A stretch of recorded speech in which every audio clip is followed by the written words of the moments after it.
आपसे कहना चाहते हैं, ये जनता से छल करना बंद कर दीजिए। जब जब जनता सड़कों पर आती है, तब तक अभी भी कहता है कि मजबूत तमिलनाडु 2 साल से आप नहीं सुन रहे हैं।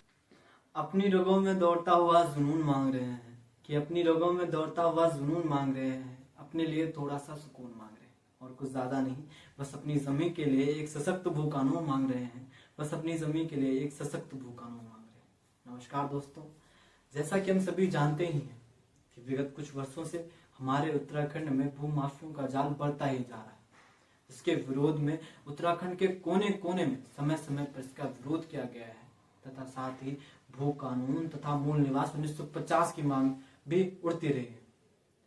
यदि उत्तराखंड में भू माफियों का जाल इसी प्रकार बढ़ता रहा, यूं कहूं कि यदि इन पर नियंत्रण ना लाया गया तो वो दिन दूर नहीं जब हमें अपने उत्तराखंड में, अपनी जन्मभूमि में हमारे लिए खुद ही जमीन नहीं बच पाएगी। इसके लिए आवश्यकता है तो हम सभी को एकजुट होकर व्यक्तिगत तथा सामूहिक प्रयासों के माध्यम से एक सशक्त भू कानून तथा मूल निवास 1950 की मांग करना।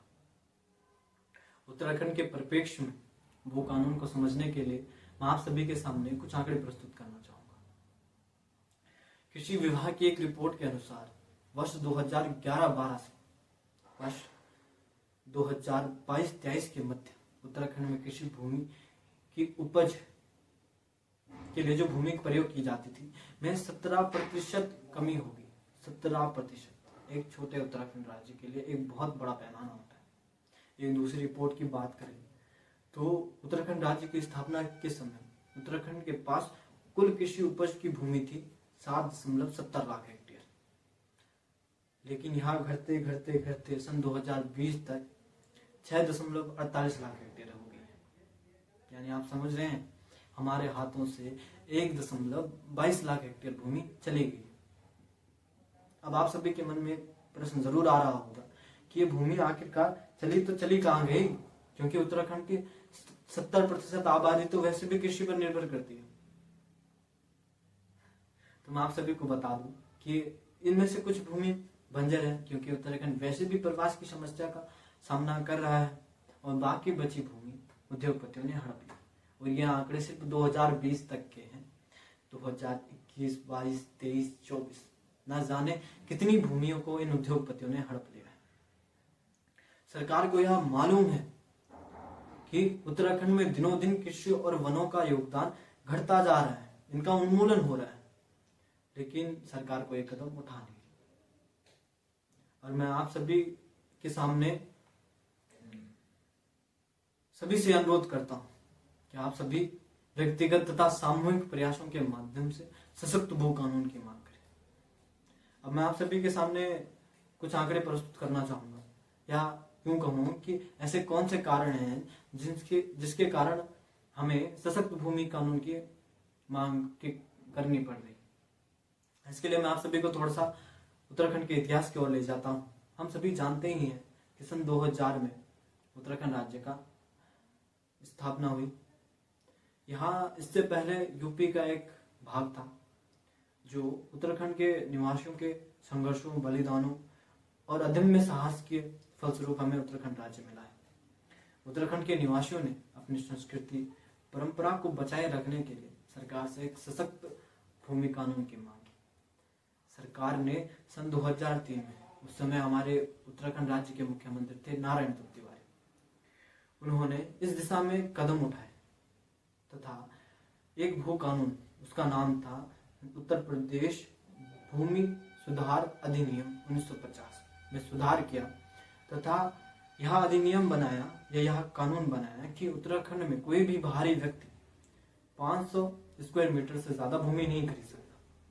इस कानून को समय के अनुसार और सशक्त बनाया गया और सन 2007 में बीसी खंडूड़ी ने इस कानून को और मजबूत बनाया और यह कानून बनाया कि कोई भी बाहरी व्यक्ति उत्तराखंड में 250 स्क्वायर फीट से ज्यादा भूमि नहीं खरीद सकता। लेकिन इसमें सबसे बड़ा बदलाव देखने को मिलता है अक्टूबर 2018 में। इस समय हमारे उत्तराखंड के मुख्यमंत्री थे त्रिवेंद्र सिंह रावत। हाँ जी, त्रिवेंद्र सिंह रावत, वही मुख्यमंत्री जिन्होंने कोरोना वायरस को एक जीव की संज्ञा दी थी। चलो छोड़िए, ये हमारा मुद्दा नहीं है, हम अपने मुद्दे पर लौटते हैं। तो अक्टूबर 1918 में त्रिवेंद्र सिंह रावत जी की सरकार ने यह घोषणा की कि उत्तराखंड में कोई भी बाहरी व्यक्ति निवेश के उद्देश्य से अनिश्चित भूमि खरीद सकता है। और उस समय से यहाँ आंकड़ा बढ़ता ही जा रहा है। जब सरकार से इस विषय में बात की गई या उनसे पूछा गया तो उन्होंने कहा कि निवेशकों की सुविधा के लिए यह कानून बनाया गया है, जबकि उत्तराखंड हम उत्तराखंड वासियों का है, निवेशकों का नहीं। हमें हिमाचल जैसा भू कानून चाहिए। भू कानून हिमाचल की परिस्थितियां और प्राकृतिक स्थितियां हमारे उत्तराखंड राज्य से नहीं मिलती, लेकिन उत्तराखंड में एक सशक्त भू कानून है जिसके माध्यम से कोई भी बाहरी व्यक्ति हिमाचल में न भूमि खरीद सकता है न उस पर कब्जा कर सकता है। लेकिन हमारे उत्तराखंड की स्थिति क्या हुई? उत्तराखंड की स्थापना के समय 2 राज्य और बने थे, छत्तीसगढ़ और झारखंड। उन्होंने मूल निवास 1950 को फॉलो किया था, ना कि मूल निवास 1985। एक बार मैं आप सभी को मूल निवास 1950 के बारे में भी बता देता हूँ कि जब हमारा देश आजाद हुआ था तो 1950 में राष्ट्रपति जी ने एक रिपोर्ट जारी की थी कि जो भी जिस राज्य में रहता है वह उस राज्य का निवासी कहलाएगा। ठीक है, लेकिन उत्तराखंड ने कट ऑफ रखा तो सन 1985 का। इसीलिए हमें आज ये देखना पड़ रहा है। मैं आप सभी से अनुरोध करता हूं कि आप सभी व्यक्तिगत तथा सामूहिक प्रयासों से उत्तराखंड में एक सशक्त भू कानून तथा मूल निवास 1950 की मांग करेंगे, तथा उम्मीद करता हूं कि हम सभी अपने उत्तराखंड को बचाने